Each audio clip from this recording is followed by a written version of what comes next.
Querido Deus, amado Pai, obrigada, Pai, por mais um dia aqui na tua Santa Casa, por essa oportunidade de participar da pregação da tua obra.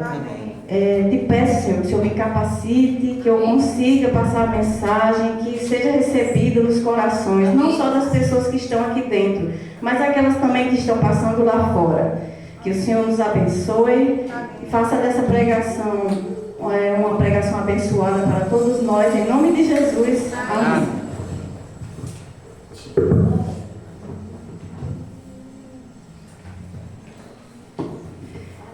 O tema da nossa pregação é Confie em Deus. E hoje eu vou falar sobre as águas amargas de Mara, né?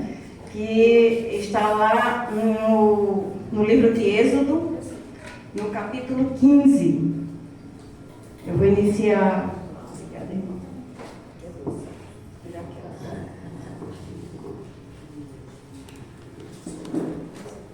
Você colocou o cajado?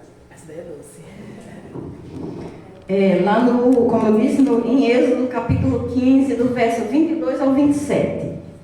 Eu vou iniciar aqui o verso 22, né? As águas amargas de Mara, que tornam-se doces. Então fez Moisés partir a Israel do Mar Vermelho e saíram para o deserto de Sur, caminhando 3 dias no deserto e não acharam água. Afinal, chegaram a Mara. Todavia, não puderam beber as águas de Mara, porque eram amargas. Por isso, chamou-se-lhe Mara. O povo murmurou contra Moisés, dizendo: que havemos de beber? Esse texto, né, ele está dentro, né, do contexto em que Moisés liberta o povo de Israel da escravidão do Egito, né? E essa história, ela prefigura, de certa forma, a nossa caminhada hoje rumo a Canaã celeste, né? Eles estavam em direção a Canaã terrestre e nós estamos em direção a Canaã celestial, né? Eles estavam nessa direção. Então, eu peguei aqui algumas passagens para a gente fazer uma comparação entre a nossa jornada e a jornada deles, né? A primeira comparação é que Israel, ele foi escravo do Egito, né? Debaixo da opressão de Faraó. E nós somos escravos do pecado, debaixo da opressão do mundo e do diabo também. E a segunda comparação. Assim como Moisés foi enviado para ser o libertador de Israel, Deus enviou Jesus para nos libertar do poder do pecado. Amém? Amém. E a terceira comparação, assim como eles foram pegos de surpresa naquela situação, né, sem água para beber, nós também somos pegos de surpresa com as coisas que a gente não espera ou nem imagina que pode acontecer conosco, né? Às vezes a gente está achando que está tudo bem. Foi o meu caso essa semana, achava que estava tudo bem e aconteceram coisas assim que a gente nos derruba, né? Como a gente costuma falar. Então, assim, essas histórias elas servem de lição para tirarmos alguns aprendizados para o nosso viver, né? Enquanto nós estamos rumo a Canaã celestial. Eu também destaquei aqui alguns pontos da mensagem para a gente refletir, né? O primeiro ponto é que os dias das águas amargas, elas fazem parte da caminhada cristã, né? Jesus não disse que não teríamos dificuldade, ou que estaríamos isentos de problemas, porque tem pessoas que acham que porque aceitou, agora vai estar tudo bem, e quando as tribulações vêm, eles digamos assim, largam, né? Então Jesus falou o quê? Ele falou que no mundo teríamos aflições, mas que tivéssemos bom ânimo, pois assim como ele venceu, né, pelo poder dele e através dele, seríamos mais que vencedores. Amém. Amém. Então, o povo de Israel, eles presenciaram vários milagres de Deus, né? Presenciaram, digamos assim, fisicamente, né? Os milagres de Deus. Foram as 10 pragas, Deus destruiu o Egito, abriu o Mar Vermelho, onde eles passaram a pés enxutos, né? E também matou o exército do Faraó. E que o exército vinha atrás deles e Deus fechou o mar e matou todo o exército. a Bíblia diz também que eles já caminhavam há 3 dias e não achavam água. Então, imagina a situação, né? Aquele monte de gente que tinha idosos, crianças, recém-nascidos, né? 3 dias sem encontrar água para beber é bem complicado, né? Então, assim, a aflição deles deveria ter sido muito, muito grande, né? E então, quando vem a dificuldade, né? Quando a dificuldade aparece, a gente tende a esquecer tudo que Deus fez por nós. Essa é uma das coisas assim, que eu passei por um deserto, montanha, tempestade, tudo junto. Eu acho que foi tudo junto para mim. E quando Deus assim, me abençoou, transformando tudo aquilo em bênção na minha vida, uma das coisas que eu pedia muito, assim, que Deus nunca deixasse eu esquecer tudo que Ele fez, porque quando vem a tribulação, a gente, né, já esquece os milagres. Ou quando a gente está muito feliz, ou quando a gente está muito, não tem problema, a gente tende a esquecer, né? Então, sim, o povo de Israel também, eles estavam seguindo as instruções de Moisés. Ainda não tinham se rebelado, né? Eles não tinham mudado o percurso, eles tinham uma nuvem que os guiava e protegia durante o dia e uma coluna de fogo que os iluminava e aquecia durante a noite, né? Mas mesmo assim, nos dias difíceis, dias de luta, né, que fazem parte da caminhada cristã, eles esqueceram e murmuraram, né? O segundo ponto que eu destaquei aqui é que os dias amargos, eles servem para mostrar quem é Deus para nós. E também quem somos, né? Quem realmente somos. Se vivemos murmurando, reclamando, ou se a gente continua sendo grato a Deus, mesmo quando as coisas saem do nosso controle. Nós vemos histórias na Bíblia de pessoas que, mesmo em meio à dor, eles louvaram o nome do Senhor. Né? A gente viu aqui aqueles jovens que pregaram sobre Abacuque. Eu até destaquei aqui sobre Abacuque, né? Que ele começa no livro perguntando a Deus, né? Até quando, Senhor? Eu vou clamar e o Senhor não vai me responder, né? O povo de Israel passava por um momento difícil na época de Abacuque, né? Mas o profeta, ele orou sabendo que Deus faria o melhor por eles, mesmo que as coisas piorassem, né? Porque Deus falou para ele, né, que as coisas iriam ficar piores, ia acontecer que a Babilônia iria invadir, né, a Jerusalém, o povo de Israel ia ser levado cativo e ia sofrer mais ainda, né? Então, para Abacuque, ele decidiu ser fiel a Deus. E no capítulo 3 de Abacuque, no verso 7, ele diz...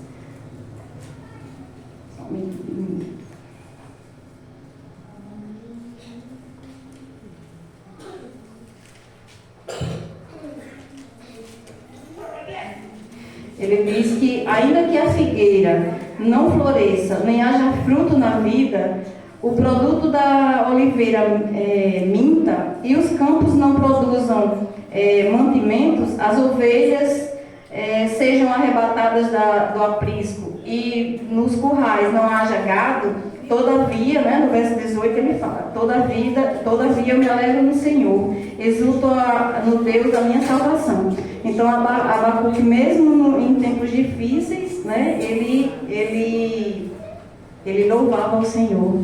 Também Jó, né, que fez uma declaração tremenda aqui no verso 1, no capítulo 1, verso 21. Ele diz: nu saí do ventre da minha mãe, nu voltarei. O Senhor o deu e o Senhor o tomou. Bendito seja o nome do Senhor. A história de Jó é uma história que a gente vê que é muito difícil, tem que ter uma fé tremenda para continuar, e no entanto ele foi um ser fiel a Deus nos momentos mais cruéis da vida dele. Ele nunca deixou de crer e de louvar o Senhor, né? Então, dias difíceis, eles servem para a gente mostrar o que vai no nosso coração. Se é um sentimento de gratidão e de confiança em Deus, porque tudo que Ele faz é perfeito. Né? Ou se nos rendemos às tribulações e sucumbimos aos problemas, né? Demonstrando assim a nossa pouca fé. E é nesses momentos que, de certa forma, eu creio assim, que Deus faz um teste, né? Um teste de fé em nós. E o terceiro ponto, meus irmãos, está no verso 25 de Êxodo, né? Só um minutinho que agora eu desmarquei.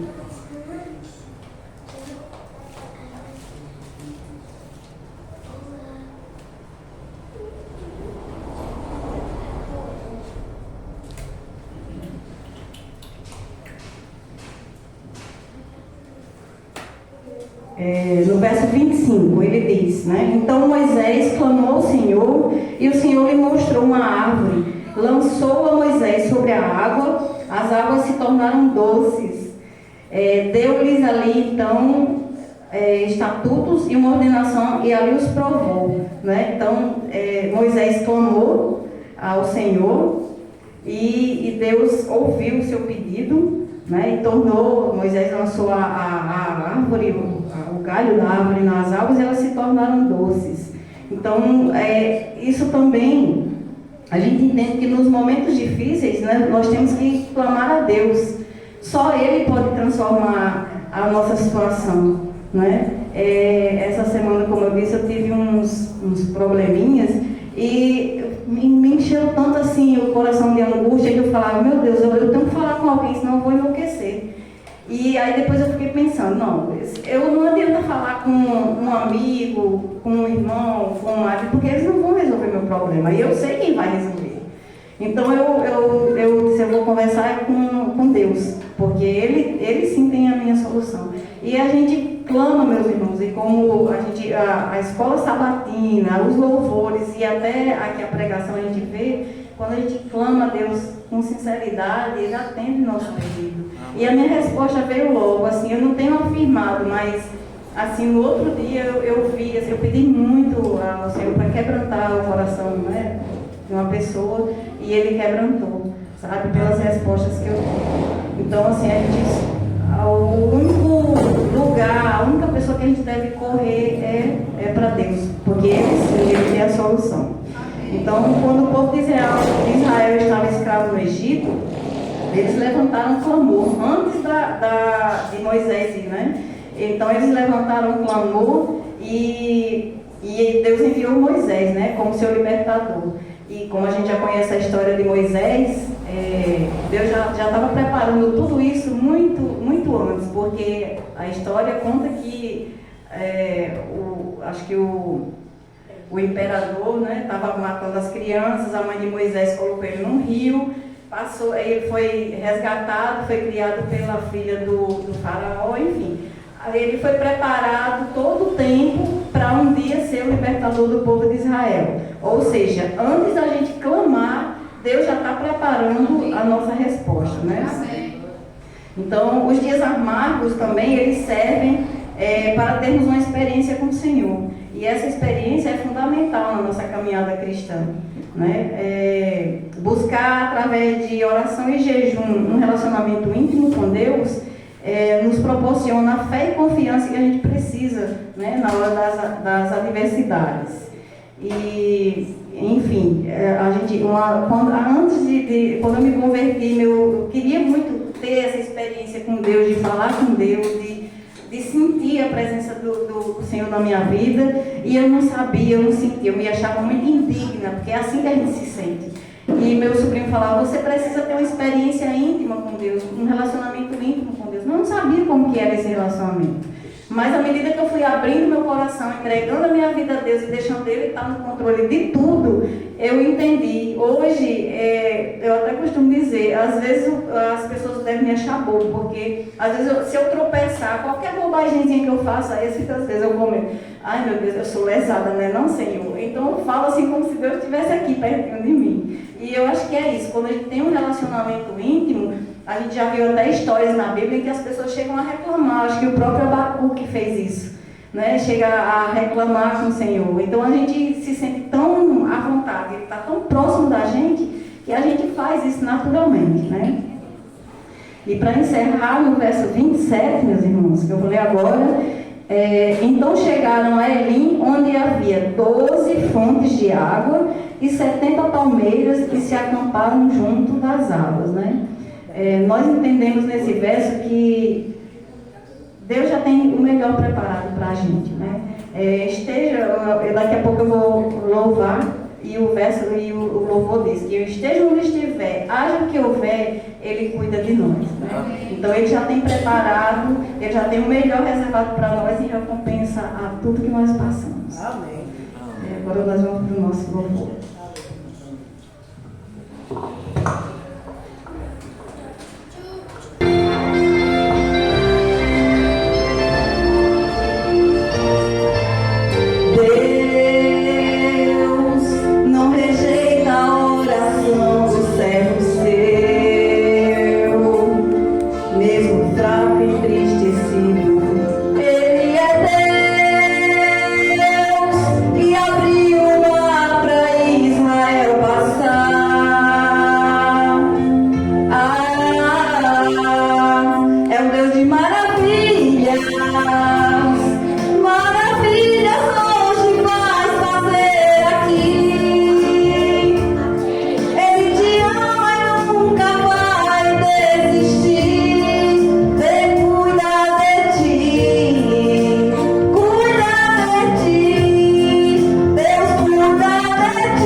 Fechemos nossos olhos.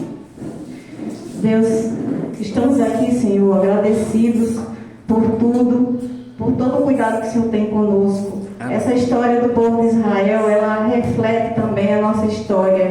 E nós sentimos, Pai, a Tua mão poderosa cuidando de cada um de nós.